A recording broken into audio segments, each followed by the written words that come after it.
Dollar. Dirt and money, no soul. Had to go and get it, ain't no time to kick it. Got a stack and flip for my foes. Dollar. Please tell me you can hear me. Don't turn your back and don't neglect me. Just let me know if you need me. Dollar. Let me watch out for my partners. Keep my money long, get my team strong. Let me run away from my problems. Yup, what's good, original crew, man? We're back. Little Patrick CC. We got the Keith Lee effect. Do you believe in the Keith Lee effect? What is the Keith Lee effect? You don't know what the Keith Lee effect? When Keith Lee steps a foot in your building, your prices go up. Is that the Keith Lee effect? No, I'm not your prices, but your business go up. You know? That's what most people talk about when I see people be like the Keith Lee effect. It's the influx of support you get if he say your food is good. Also, the Keith Lee effect, what I call it is. There's a lot of Keith Lee copycats out here. Do I respect what Keith Lee does? Yeah, you know what I'm saying? He built a platform for some off of what he enjoys. You know what I'm saying? So I respect it. And I respect the fact that he's still willing to go out here and pay. Now, those who go out, they get the food, they try the food, and they paying for their own food, and they try to disguise themselves, and they don't want the food to be made based off of who they are. I respect it all the way. Yeah. Those who feel as though too entitled. Y'all should be giving them free food or y'all should pay for a review and all that stuff. Those are the ones who I do not respect, and I'm like, yo, ain't no like you taking advantage of something. Yeah. You know what I'm saying? A lot of these people, they just need somebody to push their product. They're appreciative. I really respect those who and to be honest, if you're a business who like willing to pay for fake promo, then I'm looking at you a little sketch too, though. Yeah. But if somebody genuinely just go try your food and actually say, hey, rave about it, say, hey, it's actually good. Yeah, most definitely. Then I respect that. You know what I'm saying? Because like you were genuinely you're giving me what you're gonna give anyone else. Yeah. Opposed to, I'm paying you for this, then I'm giving you the food for free. You're gonna get a better serving. You know what I'm saying? So. Those are the food critics I really honestly don't try to tune into or just, I'm like, hey, eventually one day I'll catch up. Because it's not genuine. Yeah, I feel you. So, with that being said, before we get into it, make sure you check out the links in the description box. Down below. You already know where to go, man. You want to first support? All you have to do is check out down below. Also, if you enjoyed today's video. Like it with a thumbs up. But, for somebody like you and of those others, you're going to find out what the Keith Lee effect is. Let's go. Imagine you own a restaurant, and the difference between having a line of hungry customers out the door every day or your establishment looking like a ghost town is based on the experience of one man. That one man is not a professional food critic nor a culinary expert, but millions of people around the country treat his word like gospel. That is the Keith Lee effect. Keith Lee is either Batman or Joker when it comes to restaurant owners. But once you hear his story, you will understand why he has such a cult-like following. It's much deeper than a guy who has decent taste buds. Keith Lee is a man who failed at the one thing he was actually good at. Then at his darkest moment, he refused to give up and created a meteoric influence in an industry he had no business being in. Keith described himself as a very small child who felt the need to display his dominance to overcompensate for his short stature. His bad behavior led to him getting expelled from every school in the Detroit, Michigan area before attending a charter school as a last resort, where he barely managed to graduate the 8th grade. So by the time I got to high school, I was a weed head, smoking every day. I'm talking about bad, like every day. My freshman year, I had a 0.6 GPA. Things would get even worse for Keith in high school, where he lived in the shadow of his brother. Keith's older brother Kevin had already garnered a remarkable reputation as a star athlete who graduated with a 3.9 GPA before receiving a scholarship to wrestle for Grand Valley State University, which is an NCAA Division II school. Keith decided to follow in his brother's footsteps for all the wrong reasons. When I got there, it was more out of spite. It was more out of arrogance. It was more out of just like, now I'm approved to you, I can do it, and I don't even want to do it. I'm going to just do it because you told me I can't do something else. So I'm going to just do it just to shit on you, basically. Yep. He utilized all his pent-up aggression and transferred it out on the wrestling mat, where he showed a genuine talent for the sport and squashed his competition. But he was a stubborn, disobedient child who didn't focus on his grades, I wonder how like...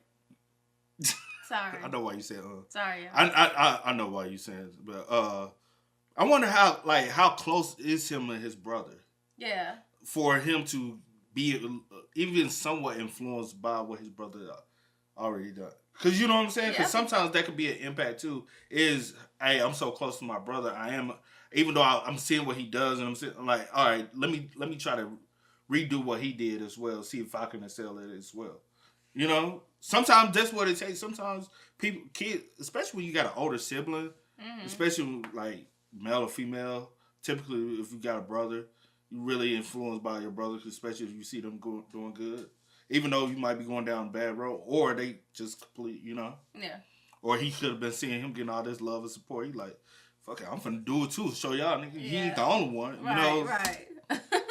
Competition, but he was a stubborn, disobedient child who didn't focus on his grades, didn't stay disciplined, and quit the team. Then his father got arrested and imprisoned following a heated altercation with some people in his neighborhood. His father's inability to provide for his family meant Keith, his mother, and younger brother were forced to move into an abandoned home where Keith started to question his religious faith and overall perspective on life. At his lowest moment, the only way he could go was up. He stopped smoking, stopped hanging out with bad influences, and got back into wrestling. Fast forward to his senior year, Keith averaged a 3.6 GPA and was preparing to wrestle at the Michigan High School State Championships, which hadn't been achieved by a student at Southfield High School since the 90s. He received a partial scholarship to wrestle for Indiana Tech, but made a critical error. He never actually enrolled in the school. He showed up at Indiana Tech, connected with the wrestling coach, attended random classes, and got fully immersed into the college life. He was expecting a dorm room since he thought he had a scholarship, but when he showed up to the admissions office, they were confused. They take me to the office and they like, you don't have no paperwork filled out. Who are you? Yeah, they was like, only thing we have is the offer letter that we sent you. What? So we only got your name and your information from the offer letter. They was like, that's all we know about you. We don't know nothing else. Wow. Treat it like a birthday party invitation. You sent me. Hell no! I'm invited. I bet. Bro, it's I'm about a to pull up. whole process. Like, bro, Oh my you remember them gosh. days I remember sitting at those the days. computer, like sitting out to Yeah. man, bro. That was a headache sometimes. Was it? So for me. I just hated having to pay for your application, bro. I'm like, y'all, I gotta pay just so y'all to read over this shit. My mom was like, make sure you apply to everything you can. I'm like, I ain't trying See, to go too far. And I ain't gonna lie, I ain't even I do was all that though. stuck. Like me, I was very ignorant to the process. She's like, apply for everything. I I'm wasn't as like, ignorant as he was, but I was very ignorant to the process. But Yeah. good thing, and I was just like, when I remember getting that letter, I said, oh, He was like, thank you, God. no, I was nervous. Oh, you I was was nervous to open it Oh, and see if I got accepted or not. When I got accepted, because I honestly, I'm talking about coming to MT, I did completely everything by myself. My When mom, you opened it, did my you say, mom "Thank didn't you, even God"? know. Like nobody knew. Are you listening to me? You said what? That's but when you opened it, did you thank him? Just say yeah.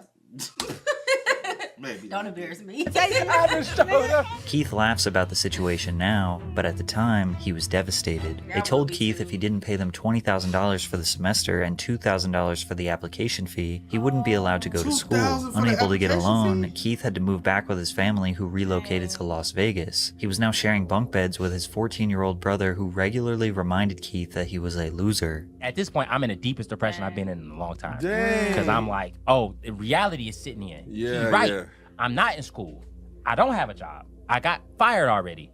I didn't quit a job. My track history with work is already terrible. I didn't got kicked out of school. Yeah.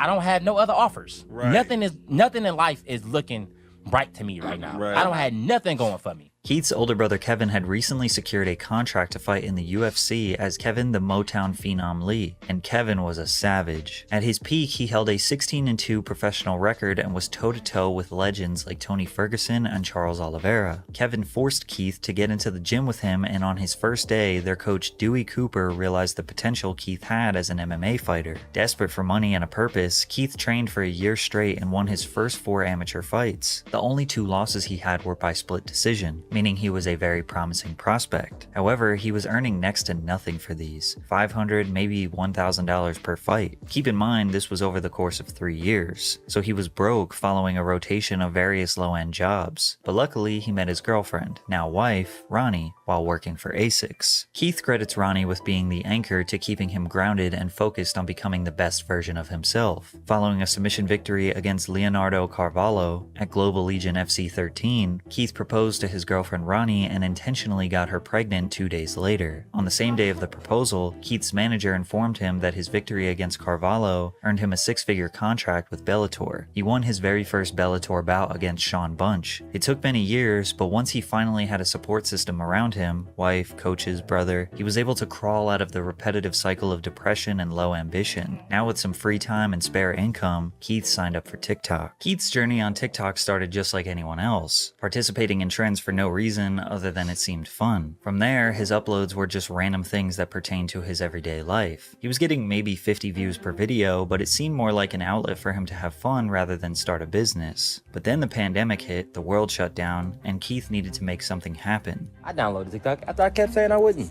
Now I'm sick and tired of every video I post only getting 50 views. I'ma sit here with my dog and tip me and him get famous. In an attempt to garner more views, Keith began posting psychology facts videos. He gained a little bit of traction, but it didn't last long. He started to become desperate for virality. You wanna get famous? Follow these simple instructions. Download another app, cause this ain't the one. This ain't it, G. So good. Oh, hey, you know what's so crazy? Yeah. That's a lot of people though. And especially during the pandemic, a lot of people just need an outlet. Yeah. A lot of people lost their jobs. I remember getting that call. You remember me getting that call during the pandemic? I was like, and they were like, to be honest, I felt relief. I got that call, said, yeah, we're gonna be letting y'all go. I was like, shit, okay, no problem, bro. Yeah. So I need to go ahead and file for unemployment. All right, cool. And since then, buckle down with YouTube and look at us now. But I feel like, you know what I'm saying, some things were honestly, especially during that time, a blessing in disguise for a lot of people. For a lot of people. A lot of people have not been back to work since a pandemic. And a lot of people didn't know how they were going to get out of it. Yeah. But a lot of people were able to achieve and greater things because of it. Yeah, find different outlets. Yeah, and then like you said, a lot of people, their main goal when it came down to TikTok was to blow up for financial.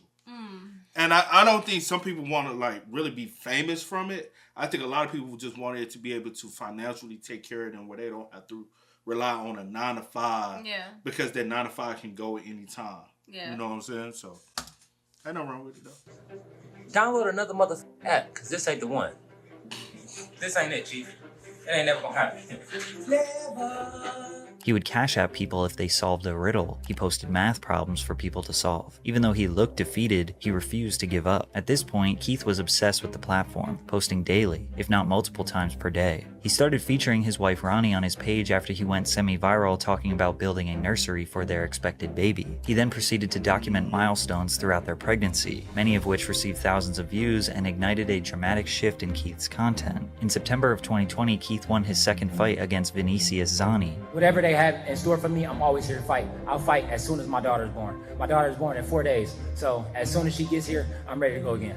He didn't lie. Just 1 week later, he and Ronnie welcomed their first child, Carter. From there, Keith's whole TikTok was dedicated to documenting him being a parent. His loving and nurturing attitude towards his child attracted a large following of supporters. He provided them with wholesome moments, such as clipping his daughter's nails for the first time and celebrating her first Halloween. This was his family man era. Keith took a fight on short notice, just 2 months after his previous, to fight on the main card at Bellator 253. Unfortunately, he lost by decision to Rafian Stotts, but that didn't ruin his spirits. Keith the family man kept posting his terrible dancing videos and even started sprinkling in some cooking content. By mid-2021, he had accumulated 1 million followers and was averaging maybe 100,000 views per post. This was his foundation, the people that knew Keith was a humble, honest family man. Unfortunately, he would hit a new rock bottom bottom when he lost his 6-figure Bellator contract. In August of 2021, he was set to face his toughest opponent yet, who was undefeated. Keith was beaten and bloody and then submitted in just the first round, then got up while unconscious and stumbled headfirst into the cage. The clips of his loss made the rounds on social media. He was embarrassed. He got a call from his manager saying he was cut from Bellator. Keith was back to rock bottom. His first TikTok back after his loss was him, poetically, ordering some food.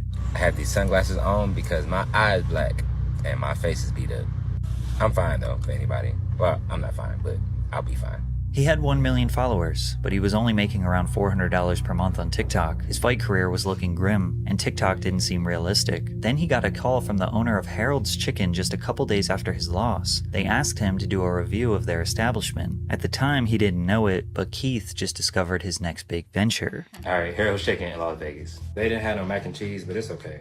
Overall, I get a food a 9 out of 10. Without question.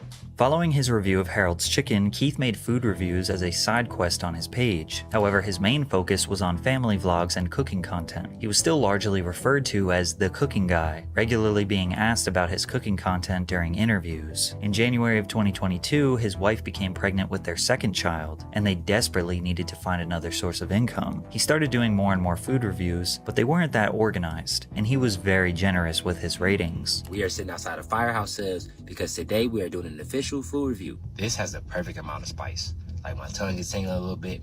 I got that feeling on my lips. You still taste all of the flavor. 10 out of 10. Keith says he leaned on his faith and prayed something good would come from this TikTok thing, and it did. In June of 2022, he signed a brand deal with Wingstop worth 6 figures, the same amount he had lost from the Bellator contract. He successfully was making a career on TikTok, but it was about to get a whole lot better. His food reviews. Shout out to the brother, man. 6-figure deal with Wingstop. Hey, just to eat chicken. They talk about black people loving chicken. Nigga, I'll get paid to eat chicken any goddamn day. No, that's what's For up. 6 though, for figures? real. Shit. That's a blessing. I give it an 8 out of 10. You are crazy. He successfully was making a career on TikTok, but it was about to get a whole lot better. His food reviews slowly started to become his main content because his brutal honesty was very entertaining. Altogether, this food was $50 and the customer service was terrible. The lady at the front where I was picking up was really rude, like extremely rude. I had to call back and get her name. I think she lied because she answered the phone like I didn't recognize her voice and said, "Hold on, let me go get the girl." You the girl. Then in October, the popular YouTube channel People vs. Food approached him to collaborate on their channel, and he accepted. This channel has over 12 million YouTube subscribers, and he knew the exposure would help his TikTok career immensely. By the way, double check if you're subscribed to my channel. I asked my wife what I should post on my page to make people not only come and watch, but actually follow, and we decided to post one full review every day. The first got like 11 million views. From there, Keith's entire content shifted to strictly food reviews. He has only been doing it full-time for 1 year at this point, but he never could have predicted what was about to happen next. While most high-profile food critics only pay attention to high-end restaurants that are too expensive for most, Keith shifted that focus onto affordable, small, family-owned restaurants that were easily accessible to the public, or fast. And that's what gave. That's what's up. That's the secret to his success. Yeah. When people be like, I'm a food critic, Yeah. they be wanting to go eat at the luxury, high-end spots, trying to be overly bourgeois. But Keith realized who are the consumers on TikTok? Mm-hmm. The average human being. The average person gonna eat at the same spots you eat at. And it's also helping like your viewers also, I guess, be put on to like hidden gems. Yeah, and then it's yeah. also helping those businesses that are maybe like considered But they- like on the But they local accessible spots for Right. the average consumer. right. Yeah. So I'm saying it's helping everybody. Because like yesterday, we ate at a spot that Or beneficial to- we've been here for how long? And yesterday was the first time we ate at that spot. Yeah. But we ate there because we went to a page that said, "Hey, what are some?" And we was like, "Hey, there's something different." Because we always nowadays we be looking for something different, something we haven't tried before. Mm-hmm. And also, not only with that, he giving hidden gems. He's also going to places that like you normally regular visit. Mm-hmm. And so it's like, okay, somebody who okay, and then some people be like, let me see if you got what I got, Yeah. and let me see what you thought about it. You know what I'm saying? Yeah. And then say for instance, you give it a 7, they be like, yeah, I thought it was a 7 too. So it makes it more personable. Yeah. Basically, long story short, it feels more personable. Those tacos are good. I'm hungry. Onto affordable, small, family-owned restaurants that were easily accessible to the public, or fast food/popular affordable food chains. He even went out of his way to give a chance to establishments that were struggling financially. However, Keith doesn't consider himself a food critic. His reviews feel and look like one of your friends giving you a casual breakdown. A typical review would be him ordering 3 or 4 different items on the menu, like a family of 4 would, then tasting every single item and rating it from 1 to 10. He often throws in other notes like their customer service or additional information that is relevant to the experience. I got it. Let's try it and rate it 1 through 10. I spent $23.84 on 3 bao buns and a drink. But bro, that's what they look like. Customer service, delightful. It was a very short interaction, but the guy who worked at the front was really nice. And the actual building itself, very aesthetically pleasing. It made me want to eat. Wait a minute, bro. Personally, it was lacking spice, so the add of the salsa took the tacos itself from a 9 to a 9.7. That's one of them ones. Even when he gives a negative review to the food, he will provide more context so it doesn't come off as unfair. He often goes out of his way to leave massive tips, sometimes hundreds of dollars to workers that give him good service. Since he had already built a strong foundation during his family man era, there wasn't necessarily one viral review that changed his life. His growth has been steady, and along the journey his audience latched onto his down-to-earth attitude, unwavering love for his wife and kids, and dedication to God. But even if you don't know about his past, after watching a few videos you can just feel he is a kind and genuine man. They didn't care. I'm gonna just say this real quick. That's one thing I do like, that he has steady growth. Yeah. I hate fat, like, I don't hate it, but I'm like, those who like come out of nowhere and blow up fast typically are the ones that you forget about faster and have a faster trajectory of going downhill. Yeah. Like we always say, like we get comments, people, oh, like, bro, let our grind be our grind. I prefer the slow and steady grind. Our bills are still getting paid. We're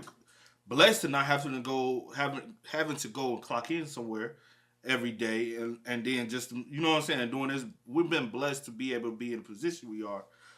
And to be honest, the steady grind is always the best grind because you appreciate. Most you know what I'm saying? Because you told me the other day how he blew up. I'm like, yeah. I told you that, but I didn't know about the. You know. I didn't know about the. You ain't dive in it like you thought you did. I just seen somebody was like that. He started off doing other stuff, and then he started making like family and cooking content before he started doing the reviews. And I was like, oh, for real? I didn't know that. Yeah, you got more information. And then I got even more and just like put everything together. But yeah. What's up? About his past. After watching a few videos, you can just feel he is a kind and genuine man. They didn't care about Keith not being technically qualified nor having a depth of culinary knowledge. He thinks what sets him apart is his values. I stand on my integrity, I stand on my values, and I don't allow those to be wavered or to be shook no matter the amount of money, the opportunity, or the people I'm surrounded by. With nearly 10 million loyal followers, a full-time dedication to quality reviews of local or less popular restaurants, a phenomenon dubbed the Keith Lee effect would take over Las Vegas, then all over the USA. One of the first beneficiaries of the Keith Lee effect was a local food truck called 303 in the Cut. In November 2022, Keith's review blew up and garnered over 35 million TikTok views since its initial upload. Keith confirmed their cheesecake sandwich was a 10 out of 10, and the next night, 303 had people waiting in line for over an hour, wrapped around the corner for their food. The owner said they doubled their income in one day, and it stayed that way for over a year. One Las Vegas pizzeria he reviewed, Frankincense, made headlines for attracting lines around the block because Keith gave their wings a 10, pizza a 9.8, and garlic knots a 9.2. However, it wasn't just the food. It was Keith's interaction with the owner, Frank, that made people want to support him even more. If I don't like the food, I gotta tell you, I'm not trying to be malicious. And he was like, I'm gonna be real with you too. I need help. Yeah, that hit me here. He said the food is delicious. He has great reviews on Yelp. The only bad reviews is that he don't close the time it says that he closed on Google. The time it says he closed on Google is 1 a.m. He was like, I literally can't afford to open that late because we don't get that much business. Frank, if you're watching this, I'm going to be completely honest. You are an amazing man from what I saw. I appreciated your time and I appreciated your conversation.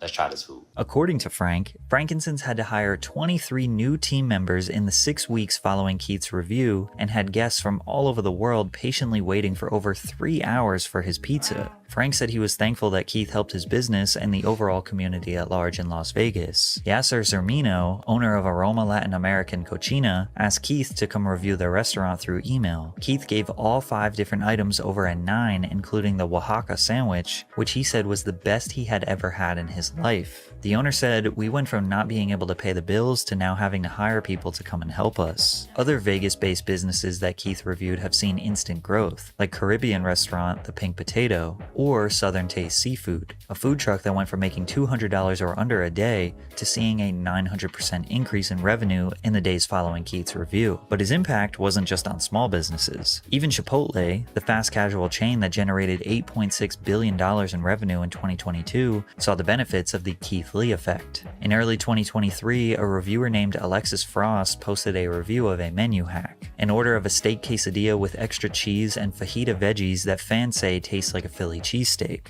Keith reviewed it and gave it a 9.8. Then chaos ensued. Chipotle workers all over the country were overwhelmed with the tens of thousands of people coming in to order this hack. One employee said the worst shift of her life was servicing this trend. Another employee said a customer tried to swing on him, aka fight him, because he couldn't make the food. Managers started posting signs that say, "Protein and cheese on quesadilla only." Chipotle realized the only way to solve this problem was by adding the hack as an option on their menu, dubbed the Keithadilla. Keith quickly became well known all over Las Vegas. Once he partnered up with Mr. Beast to give $10,000 to a struggling business, he couldn't even go outside without being swarmed. So he— You don't remember that? I had just watched that. Did I watch it with you? No. Damn, I didn't. No, you just be doing I everything. swear I watched it with you. That's okay. You don't care about me. I was just playing. But no, I didn't see that. I'm sorry. no, I swear I thought I watched it with you. But I was finna say something. I probably about did, Keith. but you know my memory bad. Damn, I can't remember. I thought them adding it to the menu about No, it was something else. Being upset that they. No, it was far before that. That's the reason why I like to pause when I think of it. What was before that with the Franks? I can't remember. Frankincense. Okay. Nah, you gonna kill me. But my thing is like, I say this. Me personally, do I watch Keith Lee like that? Nah. You know what I'm saying? I got my dude I like to watch. But it's because I'm more attracted to the personality of the other person than Keith. Yeah. But they both do the same thing, and I think the person I watch, he have showed his support of Keith as well. And I just like it because it's like it come off like I'm like, bro, I fuck with you. You know what I'm saying? Yeah. It's just, and I'm not saying like I'm like at the end of the day, like I can't help but to want more from Keith. Like I didn't watch. Want more for him. Yeah, want more for him because I see like he does come off as a very genuine, honest person. Yeah, and I can see down to earth. And no matter who you are, no matter what success, somebody's gonna try to dig up some dirt on you. You know what I'm saying? And it's gonna be one day, you never know when, somebody gonna put out something and try to discredit him for. It seems as though every time somebody has a clean profile, clean something, somebody tries to dig up some dirt. Somebody from his key, but like honestly, it feels as though he's already put his dirt out there that could be dug up. Hey, I was the troublemaker kid. I smoked my weed. I was this and I was that, so it's like, but somebody's gonna try to, it's just always like that though. No matter who you are, somebody's gonna try to dig up something in your past and try to, kind of shit on you and just be like, but damn, I can't remember what I was finna say. I see. Fuck. That's why I like to pause when I think of it. Did think about it. Damn. I ain't gonna remember. Up in silly disguises to avoid being recognized. But his impact is not just in Vegas. Keith got to review a local Brooklyn bakery that he selected while being interviewed on Good Morning America, while also... My bad. The thing I was gonna say was, it's good that he's in Vegas. Yeah. Because Vegas is a heavy tourist spot and people do come out and they're like, oh, what should we check out in Vegas that's not along the strip? And basically it's a good location to be at. Instead of a small town. A local Brooklyn bakery that he selected while being interviewed on Good Morning America, while also donating $10,000 to that business. He continued to do press runs, being interviewed on talk shows around America, and of course, reviewing food. So now that we know how much positive impact Keith can have on a business when he likes the food, what about when he doesn't like the food? Well, unfortunately, the entire city of Atlanta would find out about the negative side of the Keith Lee effect. In October 2023, Keith announced to his nearly 15 million TikTok followers that he and his family were traveling to Atlanta, Georgia, and needed some restaurant recommendations. He had previously made videos in Detroit, Chicago, New Orleans, New York, and Los Angeles, but Atlanta's food scene is entirely different, which prompted a lot of mixed reviews from Keith. The drama first began when Keith visited the Atlanta Breakfast Club, where he wanted to take the food to go, but they didn't have anywhere to sit and wait for the food. So instead, they decided to dine in, but the restaurant wouldn't allow them to sit down at a table and be served unless the entire party was there. Upon finding out that they were charged $1 for butter at a breakfast place, it was just an annoying cherry on top. Little did Keith know, it was about to get worse. Keith posted his review of The Real Milk and Honey, however, he didn't actually get any food. Firstly, he tried to call ahead and order. They don't accept call-ins. You can only order on the DoorDash app. But DoorDash said that they were closed. So they drove to the establishment in the middle of the day and the employees said they were closed for deep cleaning, while there were customers walking in and picking up orders. Then Keith walked into the restaurant and they recognized him and immediately attempted to serve him since he is famous, to which he declined. Keith has always been very expressive that he doesn't want nor deserve special treatment from restaurants. These days he sends in his friends and family to do orders so he doesn't receive bias from the establishment. He wants his experience to match any ordinary person. I've personally never seen a restaurant have a rules list, but the Real Milk and Honey have a ton. We guarantee great food. Everything else is left to chance. We do not provide individual checks. 18% gratuity added to parties of 5 or more or checks larger than $105. No reservations, unless you're Barack Obama. No parties larger than 4 on days that end in Y. Keith was clearly frustrated that a business would change the rules when it benefits them, but he didn't want people to attack the Real Milk and Honey because he had a bad experience. However, the internet, being the internet, started attacking. There was actually another restaurant called Milk and Honey whose owners were receiving death threats in the DMs because of people confusing them with the other restaurant. But if you had any sympathy for the Real Milk and Honey, it would be gone once you saw their response video they uploaded to TikTok. Did you see this Keith Lee video about the Real Milk and Honey? And who is this Keith Lee? Daddy, you don't know Keith Lee? Yeah. No. The owner tried to look cool and pretend like he didn't know the entirety of social media is destroying his business, but it only made people want to support their business less. To add insult to injury, Keith reviewed the bodega positively, which is directly next door to the Real Milk and Honey, which resulted in a line of customers skipping the Real Milk and Honey to wait in line for the bodega. But the shenanigans continued. Keith reviewed another ATL restaurant called Old Lady Gang, but again, did not get any food. He tried to call their number, no answer. Tried to order on DoorDash, said they were closed. He sent his family into the physical store to do takeout. They said they don't do to-go orders on the weekends, but the wait to dine in was 1.5 hours and they didn't take reservations. Instead of leaving, Keith decided to walk in where he was recognized and immediately they offered him a seat, skipping the entire 1.5-hour wait, to which Keith denied because he didn't want any celebrity treatment. This is exactly how it is for us regular ATL folks. Imagine them telling you your wait time is 1.5 hours, then someone else comes up and sits immediately. Keith That's I don't know what's up with me tonight. But that's the problem with a lot of restaurants and it's trying to be more than what they are. Yeah. The worst investment and the quickest way to lose money is the restaurant business. It's a restaurant business, yeah. Especially when you don't have people who understand the business of working in a restaurant. When I say if you are someone who's trying to open up a restaurant, you need to have restaurant experience. Yeah. When I say that, I mean like understanding how to be a server, understanding how to be a busboy, how to be a host, how to you gotta know the full scale of a restaurant for your restaurant. Like I hate when I'm like seeing.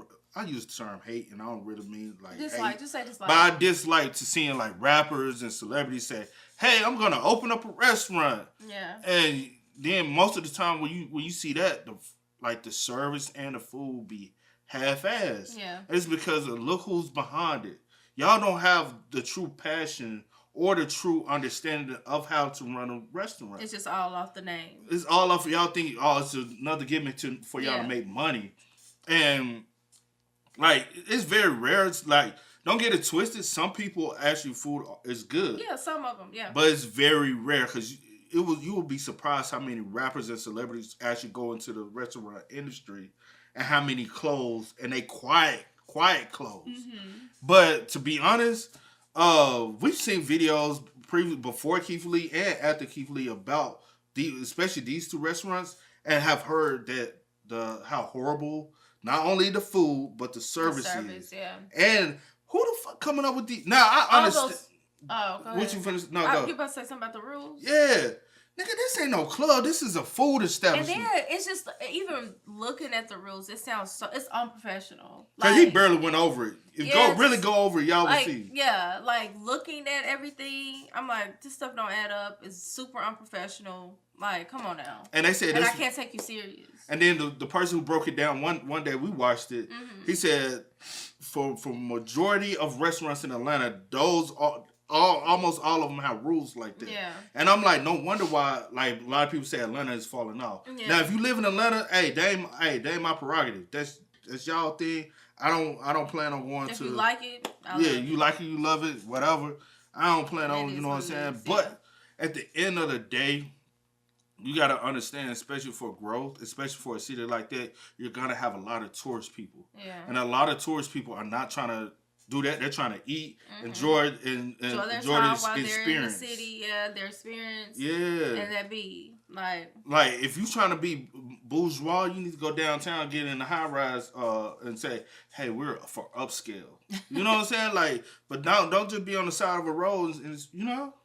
Because the thing is, a lot of people are not going to look at the rules when they're visiting these places because they come off more tourist attractive places. Yeah, I may just be brought like, oh, that's a restaurant. That sound, like it may be good. Let's go here. Or I've seen somebody post something about it. I'm not thinking about, let me look up and make sure they don't have any rules. Like, I shouldn't have to do that to go to a restaurant. Nah, not in a heavy tourist attractive city. To go eat. Imagine them telling you your wait time is 1.5 hours, then someone else comes up and sits immediately. Keith left and visited Toast on Linux, where he didn't plan on doing a review but arrived to a 2.5-hour wait time. When he politely left, the entire staff walked out and offered him a seat immediately, to which he denied again. There were videos that went viral of him in the parking lot seemingly arguing with the staff, but he was just letting them know that he didn't want to skip the line. But Keith's experiences are not just unique to him. Cardi B spoke on the subject on an IG Live. I feel like Atlanta restaurants, they don't like to make money. I feel like they don't like people. They don't like their customers. They just don't fucking like it. First thing first, right? You could barely order in Atlanta restaurants. Like you go like, hey, I would like to make an order. Oh yeah, we don't take orders. We don't take orders. It gets to the point that I literally have to I have to tell people that order food for me, like, can you just name drop my name? Because first, they don't do no pickup orders. They don't do deliveries. They just don't do shit. And of course, we got some hilarious memes from this whole situation. You walk in. Let me show you how it's done. Hello, sir. How are you today? May I take your order? You talk like that. We talk like that. Because Keith Lee is in town, bro. That boy Keith Lee in Atlanta now. Hey, y'all little boozy at restaurants? Y'all better get on your goddamn Zoom now. Hey, milk and honey? See, that was how I get for giving me attitude when I told y'all my partner was just down the street parking the car. Although most people were understanding of Keith's frustration with these ATL businesses, others, like ex-football player Chad Ochocinco, thought he was trying to tear down black-owned businesses. I don't like the critiquing of our restaurants and having people and talking bad about our goddamn businesses and like, dude, you know how hard it is, and I get it, for us to even get in the food industry. What are the qualifications of being a food critic? Go to a restaurant. What are the qualifications to open up a restaurant? What are the qualifications for you to get a mic and sit here and want to speak? Like, I feel like a lot of times we're giving mics to too many people and having them try to voice their opinion just because of their celebrity status. Because a lot of y'all ain't got the. My bad, though. No, I was just gonna say, see. That's what I be talking about. I'm sorry. I'm sorry. I got pissed off. I was just gonna say, at the end of the day, I feel like as a whole, you have to learn how to take constructive criticism. Everything is not to tear down or to put down or to rip apart or whatever the case may be. I understand. Yeah, it's probably hard. It's hard to get in. I guess certain industries are certain, but if you're going to get in it and be professional, get in it and actually understand it, get in it and run the business well. That's all you have to do. Do your job and run the business well. You know what I'm saying? Like, it's not about tearing down. Like, if you, I get the special, like, I don't get the special treatment, but I understand, like, some people feel like, oh, I should get special treatment because of my name or whatever the case may be. But if you're going to run a business, I mean, treat everybody the same. If I was, like, somebody, like, super famous, I don't expect, per se, to get special treatment. Yeah. Especially if a restaurant, you've been in line waiting for 2 hours and I pull up and you tell me you can sit me if I'm not that type of person. I'm good. Like, these are the people, these are your everyday customers. You know what I'm saying? Treat them well. Like, and he was talking at the side of his damn neck. I was like, sir, let me speak. Go ahead, say what you gotta say. Hurry up. Are there qualifications to be a food critic? Yes, there are. Yeah.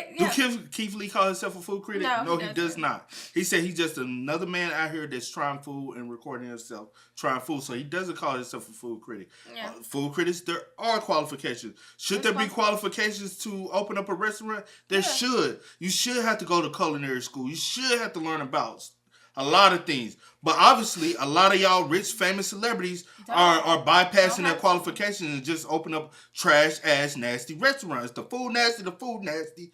That's your prerogative, not ours as customers. We're paying money for the food. Make sure that son of a good.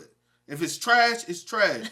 If I go online and say it's trash, that's me leaving a review saying your food is ass. Point blank period. Should there be qualification to holding the mic?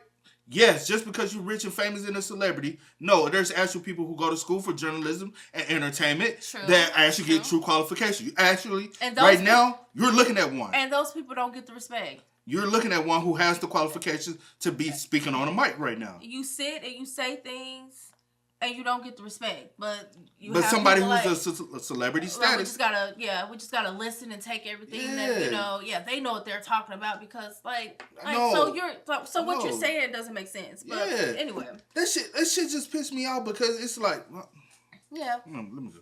Yeah. Mm-hmm. To even get in the food industry, what are the qualifications of being a food critic? Go to a restaurant and do you like the food? Did you like the customer service? What was it like? Yes. What was the wait time like? That's all you got to do. At the end of have you never heard of a mystery shopper?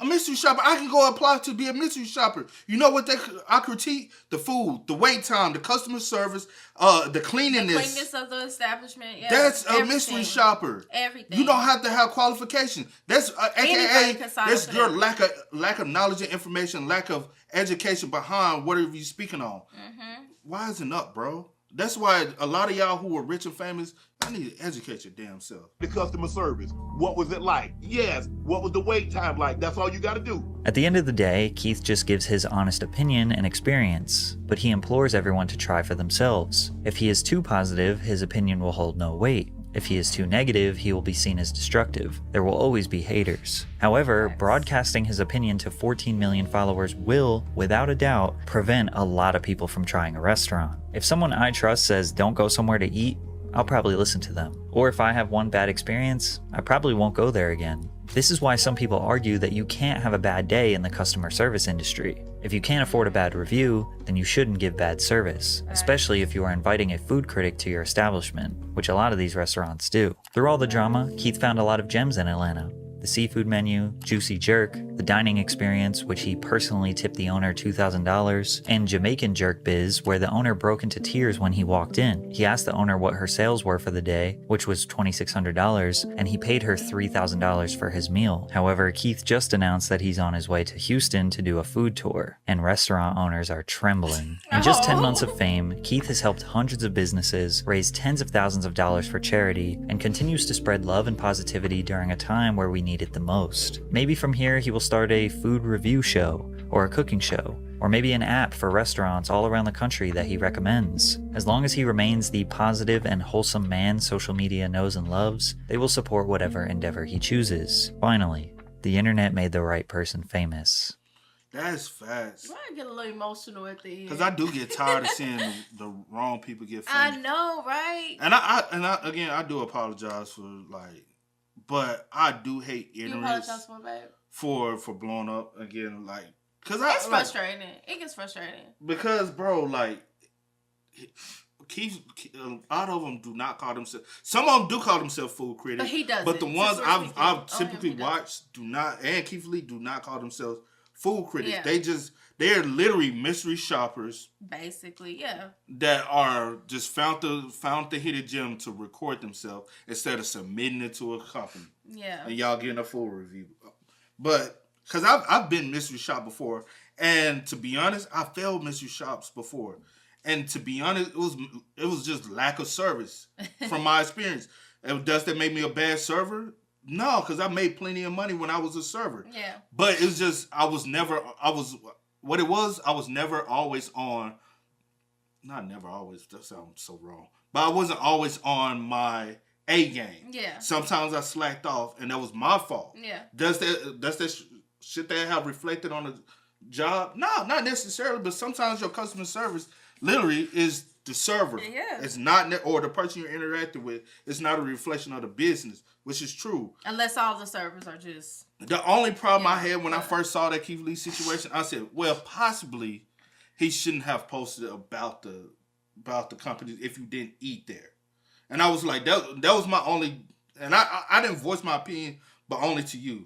But that was the thing, though. It was never, even if him giving like a review, he didn't eat there. Well, me speaking on it, I didn't say anything because he speaks on the food. He speaks on the You said before I cut you off. Yeah, because I did. You looked at me and paused. I paused to get it. Okay, so but no, you go. I was just gonna say I didn't have a problem with it because I was like, he always speak on the food. He speak on the customer service. He speak on his experience, and that was his experience. Regardless if he ate there or not, his experience was what he stated, what he spoke on, what he recorded, and let the people know. Yeah, and after sitting back, that's part of customer service and everything. And that after sitting back, that's what I realized. I said my opinion was wrong. Yeah. And he talked on his experience, so he's not only reviewing food, he's doing a full review of his experience within the establishment, and that's the full circle besides just. And it food. And it just sucked even more because it not sucked, but it was just kind of like dang. I'm finna see what you finna say. It was just like dang because it's like not one restaurant. It's not just this one particular restaurant. It was like two, three, however many. I can't remember how many it was. And then I guess what you were about to say, like with who? No, I'm finna say. I was just gonna say I hate that those negative. I'm just saying. I hate that those negative reviews overshadow his full review of Atlanta restaurants because I only saw that the milk and honey. I'm like. So he just touched down, and his experience. I didn't even know about the other restaurants he's basically helped. Yeah, and did the review because so much negative publicity was about this. Yeah, and so it overshadowed the negativity others. I'm not trying to overtalk you. No, I was just about to say. Balancing off. Go. I was just about to say, and that always happens. The negativity always outweighs the positivity, which that sucks. Yeah, that sucks because he did some good there. He ate like good food, gave good reviews, like good more things good happened. than bad. More good than bad. But that's all you heard about because I didn't even know that he even went to other restaurants. I didn't know that. I thought he just had touchdown in the I thought it was just those few restaurants, and he was just like, okay, my whole experience. I didn't know about the one next door that he ended up trying them, and then people was bypassing to go. I didn't know any of that.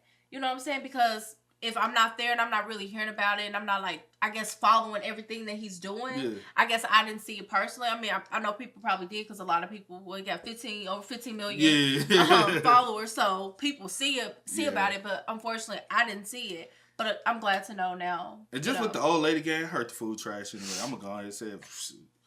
Yeah, her don't know. Yeah, don't know. Her haven't tried it and probably won't. Honestly, I don't have any intentions of going that way. Yeah. But no, I got a spot there. I want to go to Atlanta and try. Well, we do have intentions of going that way. I got one spot. I want to try. Where? Well, I ain't you ain't gonna say it on camera. No, I got one spot I want to try, and I'm like, hey, because it do look good. I was about to say we do have intentions because you told me you're gonna take me somewhere. Yeah, I do want to go there, dog. I just hate Atlanta and they traffic. It's worse than Nashville, and I thought Nashville was out of pocket. Oh, but yeah. But hey, y'all let us know y'all thoughts and opinions. I don't see nothing wrong with what Keith Lee's doing. No. Next time, bro. Hey, come to the Ville, man. You trying to get there, but come to the way. Ville, man. Come to the Ville. Yeah, Let me treat you one day, man. Come this way. Let me take you to Prince's and treat you and your family. I would though. Like, you know what I'm saying? We got some low key hidden gems here too. Yeah. But hey, y'all spam us up. Y'all let us know y'all thoughts and opinions down below, man. But as always, I do go by the name DJ New Kid. This is Sierra Nicole. We are. Had to go and get it, ain't no time to kick it. Got a stack of flip for my foes. Dollar. Please tell me you can hear me. Don't turn your back and don't neglect me. Just let me know if you need me. Dollar. Let me watch out for my partners. Get my money long, get my team strong. Let me run away from my problems.